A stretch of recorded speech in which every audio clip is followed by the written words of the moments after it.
Sawa, sisi tuko hapa wanahabari, lengo zaidi tutaka mtupe taarifa kwa nini mliamua kufanya shughuli kubwa na adhimu kama hii, masuala ya upendo na kukutanisha wanawake tu.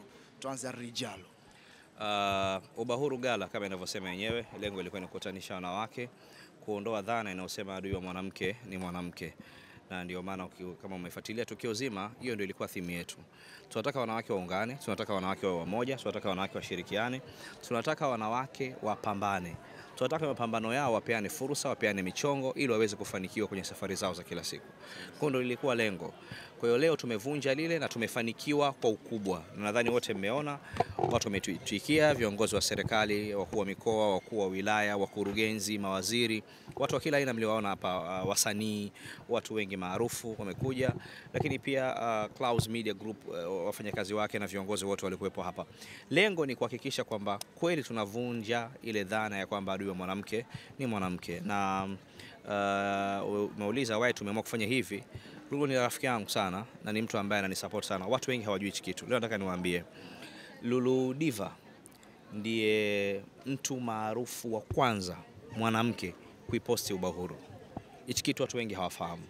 Leo nahisi mimi na Lulu tumekutana barabarani. Lulu ndiye mtu wa kwanza maarufu mwanamke kuiposti Ubahuru kwenye page yake ya Instagram. Tena mdau page kubwa ina followers milioni na something. Alipost, aliniamini kwa mara ya kwanza Lulu Diva. Kwa upande wa wanaume alikuwa ni Sudi Brown. Ila kwa upande wa wanawake Lulu Diva ndo alikuwa mtu wa kwanza kabisa kunipost. Na sikumlipa, sikumuomba kwa mapenzi yake. So huyu ni familia wa Ubahuru. Leo Ubahuru wakati kwenda kutimiza miaka 5, why nisiwe na Lulu Diva pembeni yangu? Mtu ambaye alinisupport, mtu ambaye alijitoa kwangu kwa hali na mali. Dili yangu ya kwanza mimi na sign ya hela nyingi. Dili yangu ya kwanza na ya hela nyingi na sign ni Lulu Diva ndo nilipeleka. Sio, mnanielewa? Yaani mimi naanza kuingiza kipato kupitia kazi yangu. Ya kwanza nasema hii fedha nyingi nimeingiza. Ni Lulu Diva ndo kanipeleka. Na muuliza atakwambieni hakuna commission hata 100 alopata kwenye hiyo kazi. So why asiwe pembeni yangu? So niko naye pembeni yangu leo kwa sababu ndiye mwanamke ambaye alisupport kazi yangu na umaarufu wake na ukubwa wake, alisupport mpaka leo hii niko hapa. That's why she there.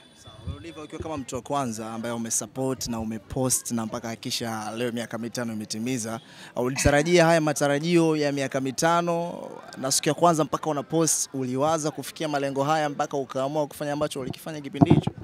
Mimi toka siku ya kwanza nimeanza kumsikia Kani, nilitambua ana kitu ambacho watu wengi bado hawajafahamu na ana kitu ndani yake.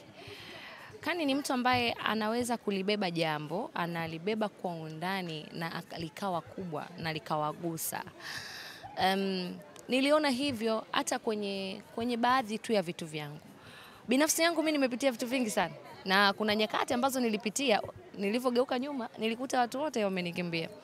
Lakini alikuwepo kunisapoti. Nadhani ni hivyo binadamu. Unajua mimi ninapoona nafasi kwamba kijana anapambana, Kani ni mpambanaji. Na ninamshukuru Mwenyezi Mungu na ninampongeza hata na yeye kwa ambavyo yeye alipofika sasa hivi. Ukiangalia jina lake, kazi anazozifanya, lakini pia ni mtu ambaye ana weledi na juhudi sana. Ni mtu ambaye anajitoa, anajituma kwa watu, anafanya kazi za watu, unamuona kwenye vitu vya watu. Hicho ndo kinachomfanya mtu azidi kuwa mkubwa. Kwa hiyo hata mimi nilivyokuwa ninamuona kwa mara ya kwanza, kutokana na anavyoongea, anavyofikisha ujumbe, tenzi anazozitumia, nilijua kabisa kwamba hii si kawaida. Na sisi hapa Tanzania tuna uchache na uhaba wa watu wa design yake. Kwa hiyo ni lazima akipata nafasi ataitumia vizuri. Na alivyofika Clouds basi kweli ilimfungulia dunia. Clouds inafungulia watu dunia na kwa Kani imemfungulia dunia kwa kiasi kikubwa sana. Na nimpongeze na aendelee hivyo hivyo, na anapopata nafasi ya kuwashika vijana wengine kama yeye asiache kuwapa elimu au kuwashika mkono. Na pia umesema kuhusiana na usawa kwa wanawake, amesema Kani hapa. Wewe ni kati ya mwanamke ambaye pia unajuhudi sana kwenye kazi zako. Unafikiri labda kwenye ile swala umeshawahi labda kuwa kwenye rumors tofauti na wanawake wenzako na pia kuwaweka sawa kwenye issue kama hii hapa na wenyewe pia wa participate kwenye issue?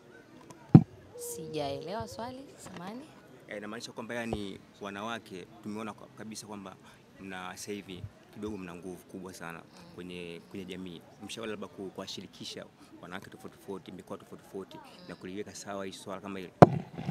Mimi naona anafanya hivyo, na hata hiki alichokifanya leo ni ameshirikisha wanawake. Ukiangalia asilimia kubwa ya watu ambao wa nchi hii waliofika hapa ni wanawake, na ni wanawake wa ngazi tofauti tofauti, kuanzia chini mpaka juu, kuanzia wanasiasa, wafanyabiashara, watu wa vikoba, watu wa mama ntilie, wote wamehusika hapa. Kwa hiyo ni nafasi kubwa na ni platform kubwa, na nadhani kwa watu walioweza kufika hapa kuna vitu vingi wameondoka nacho. Yani kama ulikuja na kitu, ulikuja tupu, basi hukuondoka kabisa tupu.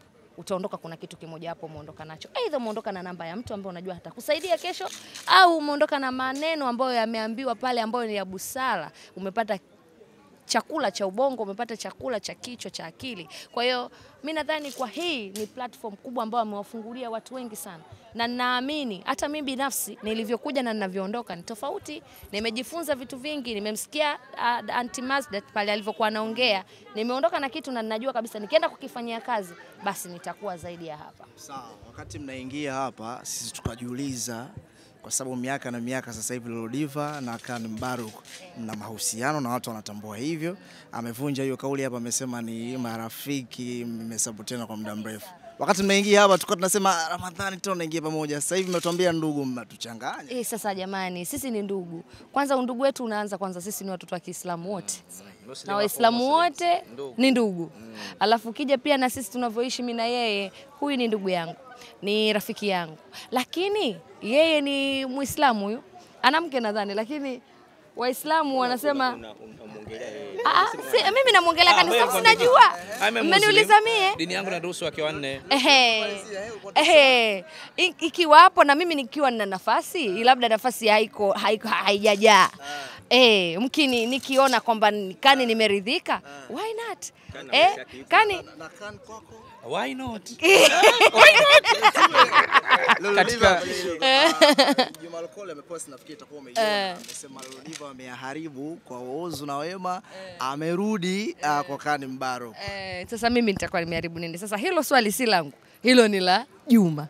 Maana binafsi yangu sijui. Mimi ninachokijua leo ni mambo ya hubahuru. Hayo aliyoongea Juma tumwachie Juma, tukimtafuta Juma tutamuuliza kiundani zaidi alikuwa anamaanisha nini, alikuwa anasemea nini. Lakini kwa leo ukiniuliza sana, ninachokifahamu ni kuhusiana na ubahuru na bwana Khan Mbaruk. Okay, Lulu pamoja na Khan tokea mmeanza kuongea hapa, Khan amesema kwamba nyie ni marafiki kwa muda kama miaka 5.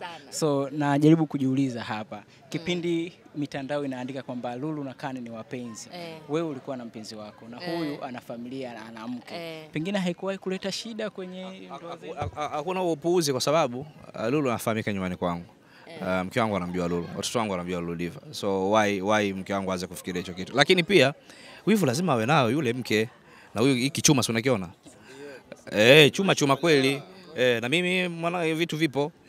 Pengine Khan, kuna ndugu pengine labda upande wa kikeni huko hawajui kabla kama mnafanya labda attention ya kitu fulani, au simu ilikuwa ziti? Tunaondoka sasa hivi nyumbani, tunapeleka ugali, mimi ndio baba na hii ndio kazi yangu. Asanteni. Kidogo na kumalizia. Kidogo tukani. Malizia.